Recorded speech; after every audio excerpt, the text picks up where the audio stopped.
یہ بات ٹھیک ہے، ویسے بعض دفعہ انسان کی کچھ خواہشیں ہوتی ہیں، کچھ دعائیں ہوتی ہیں، کچھ راز ہوتے ہیں جو اللہ تعالیٰ کے علاوہ کسی کو معلوم نہیں ہوتے۔ بندہ شکر کرتا ہے کہ اللہ تعالیٰ کو ہی معلوم ہیں، بندہ دعائیں کرتا ہے، وعدے کرتا ہے کہ یا اللہ بس انہیں اپنے تک ہی رکھنا، انہیں کسی کو معلوم نہ ہونے دینا۔ بندہ بھروسہ کرتا ہے کہ اللہ تعالیٰ انہیں کسی کو معلوم نہیں ہونے دے گا۔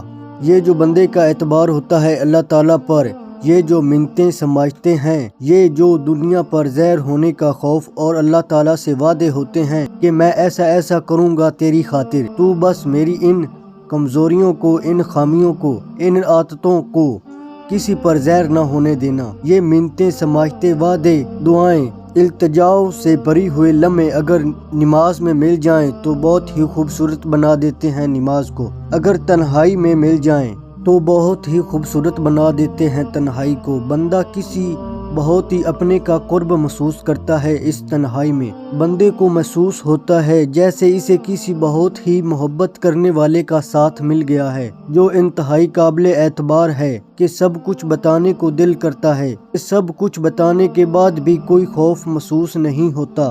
اللہ تعالیٰ پر اعتبار اور بھروسے کا تعلق بہت ہی خوبصورت ہوتا ہے، وہ لمحے بہت ہی خوبصورت ہوتے ہیں۔ بھلا اس سے بڑھ کر اعتبار اور بھروسہ کرنے کے لائق کون ہے؟ بھلا اس سے بڑھ کر اعتبار اور بھروسہ قائم رکھنے کے قابل کون ہے؟ وہی تو ہے جو ہمارے دل کی حرکتیں اور کیفیتیں جانتا ہے، جو ہمارے احساسات سے بھی واقف ہے، جو ہمارے سینوں میں چھپی ہوئی بھولی بسری یادوں کو بھی جانتا ہے، جو ہماری یادوں کے ماحول اور خوشبوؤں کو بھی محفوظ رکھتا ہے اور ہمارے خوابوں سے بھی واقف ہے۔ اللہ تعالیٰ ہمارے دل و دماغ کو اپنا قرب و محبت کے خوبصورت لمحات نصیب فرمائے، آمین۔